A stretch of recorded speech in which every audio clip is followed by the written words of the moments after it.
서머스 재무장관이 있어요. 그러니까 달러 패권에 민감했던 사람인데 이 서머스 재무장관을 그 사회이사로 앉혔어요. 이게 그 단지 재무제표를 보고 또 그 당시 어떤 그 결정들만 봤다면 마이크로소프트에 투자를 못했을 거예요. 누군가는. 그때 누군가는 마이크로소프트의 어떤 저점 매수 구간으로 뭐 들어갔겠죠. 그 사람 왜 들어갔을까? 이게 결국은 그 인간이라는 거는 그렇게 이타적인 판단을 하지 않는다. 그러니까 여기서 나온 개념이 있는데 인간이 만들어내는 모든 이타적인 결정은 장기적으로 보면 그게 이기적인 결정에 도움이 되기 때문이에요. 그래서 이제 효율적인 이타심이라고 하거든요. 모든 인간의 결정은 이기심이에요. 근데 이게 이타심으로 표현되거나 포장되거나 할 뿐이에요. 그러면은 결국은 이기심을 위한 그 민간 기업의 이익을 위한 나의 이익을 위한 나의 인센티브를 위한, 나의 연봉 협상을 위한 방향으로 이 오픈 AI가 갈 수밖에 없다는 판단을 해야죠. 그럼 저점 매수 기회였던 거죠. 그런 의미에서 지금 머스크 XAI와 그 오픈 AI의 소송이나 이런 거를 저자님 말씀대로 좀 주의 깊게 관찰하면서 네. 최종 승자가 또 어떻게 될지를 지켜보면서 나의 소중한 자금을 어떻게 할지도 판단하는 걸로 하면 좋을 것 같습니다. 자, 마지막으로 이제 저자님이 그 비트코인의 시대의 책 그 간단한 소개 부탁드리고 또 신간을 준비 중이라고 하는데 그 부분 그리고 지금 쓰신 부분이 이제 다 화폐 코인과 관련된 건데 어떤 연결고리가 있는지 간략하게 부탁드리겠습니다. 제가 쓴 책 얘기를 좀 하는 게 좀 쑥스럽긴 한데 저도 이기적이기 때문에 제 책을 광고를 해야겠죠. 그러니까 제가 쓴 책이 2005년도에 출간된 월저 바보, 그러니까 월스트리트 저널 바로 보기라는 책이 있고요. 화폐 전쟁에 관한 책이고요. 그래서 이때 그 책을 처음 써놓고 좀 부족한 면이 많다고 스스로 느껴서 화폐 전쟁에 관한 연작들을 제가 이제 기자 활동을 하고 이제 공부를 하면서 이제 한 30년을 이제 나눠서 이제 상중하 정도를 쓰면 화폐 전쟁에 관련된 어떤 내용들을 좀 망라할 수 있겠다라는 이제 생각을 했었어요. 2005년에 처음으로 이제 책이 나왔을 때. 그때 이제 송홍빈의 화폐 전쟁이 10월 달에 나왔고 제 책이 2월 달에 나왔었어요. 그래 놓고 이제 화폐 전쟁에 대해서 화폐 시스템이 패권을 결정한다고 생각했기 때문에 그러면 그 지정학적인 어떤 패권이 이 화폐로 인해서 어떻게 결정이 되고 어떻게 변동이 되는가가 굉장히 재밌고 관심이 많았고 그 자체를 공부하는 게 내 재테크에 도움이 될 거라고 생각했거든요. 그러다가 이제 그 시간이 지나고 나서 비트코인이라는 게 이제 2009년에 나오고 이제 그 무렵부터 이제 비트코인을 취재할 수 있는 기회들이 있었는데 취재를 하면서 투자할 수 있는 기회들이 있었는데 그러니까 기존에 알고 있던 그 어설픈 지식들이 비트코인에 투자하는데 오히려 걸림돌이 됐던 거예요. 차라리 아무것도 모르는 백지 상태였다면 비트코인이 올라가니까 뭐 속는 셈 치고 사보자 뭐 이렇게 생각했을 텐데 나름대로 그래도 경제 기자인데 비트코인이 뭔지 이해를 좀 해보고 싶다. 그래서 신문도 찾아보고 뭐 관련된 논문도 찾아보고 했는데 화폐가 아닌 거라고 생각했죠. 왜냐면 화폐가 뭐라는 거에 대한 프레임이 박혀 있는 거예요. 그러니까 뭐 교환의 수단, 가치 조장의 수단, 척도의 수단 해가지고 뭐 있는 거죠, 프레임이. 근데 거기에 비춰보니까 화폐가 아닌 거죠, 당시만 해도. 판단을 한 거죠. 판단할 수 없는 사람이 판단을 한 거죠. 그러니까 이제 투자 기회를 놓쳤던 거예요. 그러면서 이제 비트코인과 화폐 전쟁과 연결지어 보진 않았지만 계속 관심도 계속 가지고 있다가 2022년 불장 때 이거는 내가 알든 모르든 뭔가 이 시장에 뭔가 있는 것 같다. 8천만 원까지 갈 정도면. 한번 올라갔다가 이제 중국이 물론 이제 반감기 사이클도 있었고 중국이 비트코인을 금지시키면서 이제 급락했죠. 2천만 원까지. 그때 이제 이게 저점 매수 기회인 것 같다는 생각을 했어요. 그래서 이제 공부를 시작하자 그래서 공부를 하면서 보니까 이게 결국은 화폐 시스템 간의 패권 경쟁이었던 거예요.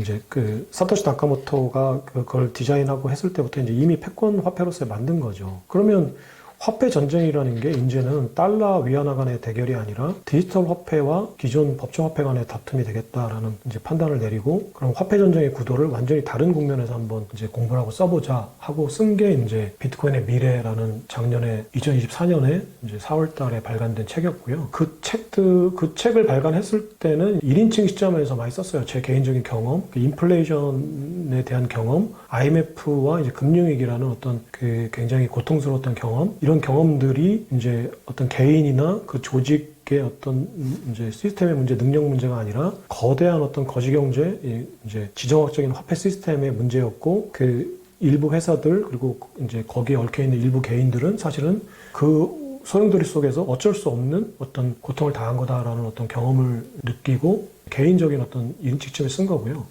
이 개인적인 시점에서 쓴 거를 이제는 3인칭 시점에서 좀 더 객관적이고 그리고 좀 더 넓은 범위에서 그러니까 비트코인에 관심을 가지고 접근하는 입문자분들이 비트코인을 접근할 때 이 정도는 기본적으로 알고 있는 게 좋을 것 같다라고 하는 것들을 모아서 종합한 게 이제 비트코인의 시대라는 책이었어요. 다산북스의 이제 김 대표께서 제안을 해주셨고 그걸 정리하는 기회가 생겨서 정리를 해봤고요. 지금 이제 다산북스와 같이 또 기획을 해서 지금 현재 정리를 하고 있는 뭐 책의 제목을 지금 내용을 말씀드리는 거는 앞으로 한 6개월 정도 이상이 걸릴 거기 때문에 부적절한 것 같고 그게 이제 스포가 될 수 있기 때문에 제목이 스포가 되는 게 아니라 내용이 스포가 되는 건가? 그럼 내용을 일단 말씀드릴게요. 그러니까 제가 이제 방송 중에 얼핏 말씀을 드렸는데 앞으로의 화폐 패권 전쟁은 국가와 국가 간의 다툼 또 국가의 법정화폐와 법정화폐 간의 다툼이 아니고 이제 그 크립토와 비트코인과 모든 법정화폐 간의 다툼인데 그러면 기존의 금융 세력들과 이 크립토에 익숙한 어떤 세력 간의 다툼이 될 거예요. 금융 세력들이 이 크립토를 장악하기 전에는 그렇다면 이 크립토에 익숙한 세력이 뭘까? 그리고 이 크립토를 이용해서 이제 자신들의 비전을 달성하려고 하는 사람들이 뭘까를 생각해 봤을 때는 빅테크라고 생각한 거죠. 왜냐면 AI 때문에 전기를 많이 소비하고 그 전기를 소비하는 어떤 공급망이 중요해지고 그 공급망 내에서 전기에 이제 화폐를 찾을 때 크립토를 선택할 수밖에 없고 그럼 이 사람들은 빅테크들은 클립토를 가지고 패권을 만들어 나갈 거고 불가피하게 기존의 금융세력들과 충돌하니까 향후 화폐 전쟁은 실리콘밸리, 텍사스의 그 빅테크들과 월스트리트에 있는 기존의 금융세력들 간의 패권 다툼이다라고 한 거예요. 물론 이제 이건 작게 봤을 때 미국 내에서 봤을 때고 중국의 빅테크들도 있을 거고 또 중국의 위안화도 있을 거고 중국의 디지털 위안화도 있을 거예요.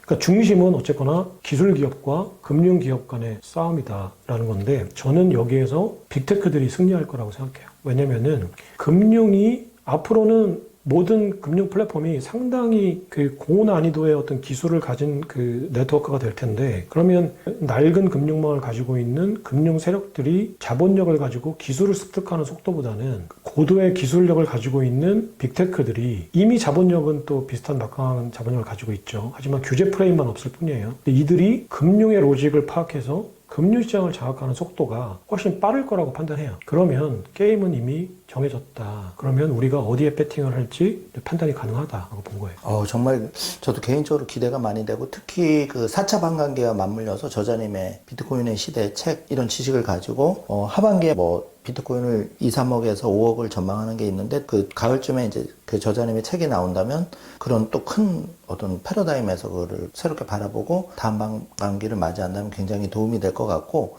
마지막으로 저자님의 25년 기자 경력 또 좋은 책도 쓰셨고 그러면서도 이제 그 돈세이돈이라고 무인 카페도 하신다고 들었는데 네네. 혹시 이런 창업 경험과 노하우 그리고 이런 걸 하고자 하는 분이 있다면 조언 네네네. 그리고 또 은퇴자가 또 이렇게 그 리스크를 좀 낮추면서 창업하는 거 경험이 있으시니까 네네. 지금 20개까지 늘렸다고 네네네. 들었는데 그것도 간단히 부탁드리겠습니다. 제가 그 이제 비트코인에 투자를 하기 위해서 이제 시드머니를 마련한 차원에서 이제 석유 투자를 했었는데 그게 이제 큰 돈은 아니었는데 이제 투자 금액에 비해서 이제 수익률은 꽤 높았어요. 한 10배 정도. 이제 물론 이제 그 사이에 이제 그 우량주도 뭐 교환하고 여러 가지 뭐 아무튼 과정을 거쳐서 어쨌거나 그 엑슨모빌이라는 석유주에 투자하면서 그러니까 팬데믹 때 이제 그 석유 선물 가격이 엄청나게 떨어졌을 때 이 현물 가격은 이제 정상화되는 과정에서 엄청나게 인플레이션과 맞물려서 올라갈 거라고 판단하고 그리고 이제 지정학적인 어떤 원자재이기 때문에 이제 석유 가격이 상당히 높이 뛸 거라고 판단하고 이제 그 석유에 투자해서 비율로 따지면 10배 정도를 벌었어요. 그래서 이걸로 이제 그 비트코인에 이제 궁극적으로 투자해서 이제 경쟁의 자유를 얻자라고 판단했던 때 무렵에 우연찮게 이제 그 무인 카페, 그 팬데믹 때 이제 무인 카페들이 좀 붐을 형성하고 있을 때 무인 카페에 투자할 수 있는 기회가 생겨서 무인 카페의 프랜차이즈 사업을 시작해서 지금까지 이제 끌어오고 있어요. 그래서 돈세이돈이라는 브랜드의 무인 카페를 운영하고 있습니다. 그러니까 뭐 창업이나 또는 이제 컨설팅까지 하고 있으니까 돈세이돈의 가맹점주로 창업을 하고 싶으신 분 또는 개인 카페, 개인 무인 카페를 열고 싶은 분들은 혹시 뭐 링크가 달리면 연락을 주시면 그 창업에 적극적인 도움을 드릴게요. 그러니까 무인 카페의 가장 큰 장점은 사실 제가 뭐 그걸 뭐 생각하고 무인 카페 사업을 한 건 아닌데 일단 저자본으로 일정 수준의 어떤 기대 수익이 가능하다. 그러니까 5천만 원에서 1억 정도를 투자하면 오피스텔에 투자한 것보다는 높은 수익률로 정기적인 캐시플로우를 만들 수 있다는 게 가장 큰 장점이고, 두 번째, 석유 투자에서 이제 이제 수익을 거둔 돈으로 비트코인에 투자해서 이제 경제적 자유를 얻겠다는 장기 어떤 계획을 짜고 있을 때 우연치 않게 이제 그 무인 카페 창업을 할 수 있는 기회가 있어서 무인 카페 창업을 해보고, 이제 급기야는 이제 돈세이돈이라는 무인 카페 브랜드를 직접 만들어서 지금은 이제 프랜차이즈 본부 사업을 하고 있어요. 그러니까 이 무인 카페의 가장 큰 장점이라고 하면 일단은 저자본으로 정기적인 캐시플로우를 현금으로 만들 수 있다는 거죠. 그러니까 사실은 돈만 생각한다면 저는 무인 카페 창업보다 그냥 비트코인에 투자하라고 권유하고 싶어요. 하지만 비트코인에 투자한 거는 적어도 4년 이상의 어떤 장기 투자이기 때문에 그 사이에 내가 어떤 현금 흐름을 지속적으로 만들어야 될 필요가 있다고 판단하시면 돈세이돈에 연락하세요. 그러면 저자본으로 예쁘고 아담하고 또 소자본으로 정기적인 수익을 거둘 수 있는 방법을, 돈세이돈이라는 브랜드의 가맹점 창업도 좋고 컨설팅까지 하고 있으니까 그냥 내 이름으로 무인 카페를 창업하고 싶으신 분도 연락 주시면 적극적으로 컨설팅을 해드리겠습니다. 그러니까 5천만 원에서 1억 정도를 투자해서 월 100만 원에서 300만 원 정도의 수익을 거두고 싶다라고 생각하시면 전화하시고요. 그러면 기계 설치, 인테리어, 그리고 컨설팅, 그리고 입지 선정, 여기까지 모든 것들을 컨설팅을 해드립니다. 그리고 저희 브랜드로 창업하시는 분들께는 무료로 모든 걸 해드립니다. 네. 저자님의 그 창업과 관련한 이제 컨설팅은 삼행경제독립TV와는 관계없이 이 방송을 보시고 은퇴 후라든지 관심 있는 분들은 연락 주시면 좋을 것 같고, 어쨌든 이제 현금 채굴을 통해서 우리가 뭐 비트코인에 투자한다든지 그 거대한 시대의 흐름을 앞서가는 테슬라나 팔란티어 이런 걸 우리가 선택할 때 제일 중요한 건 현금 채굴이니까 다양한 방법으로 그 저자님의 노하우와 어떤 그 창업 스킬 이런 거를 상담받아도 개인적으로는 괜찮다고 생각이 되는데, 오늘 장시간 좋은 말씀 많이 해주셔서 굉장히 큰 인사이트를 얻었고요. 저희는 뭐 작은 채널이지만 이제 그 조 로건이 그 트럼프 대통령 선거 때 3시간 뭐 4시간 인터뷰하고 그런 게 선거 유권자한테 올바른 결정을 내렸던 게 되게 저는 개인적으로 감명이 깊어서 우리 저자님 그 비트코인 책이 너무 좋은 거예요. 그래가지고 오늘 장시간 모시고 말씀을 드렸는데 너무 좋았던 것 같습니다. 감사합니다. 네네. 방송 출연 준비하면서 공부를 많이 하게 돼서 예. 언제든지 방송 출연은 뭐 예. 좋습니다. 고맙습니다, 저자님. 네네, 감사합니다. 네, 감사합니다.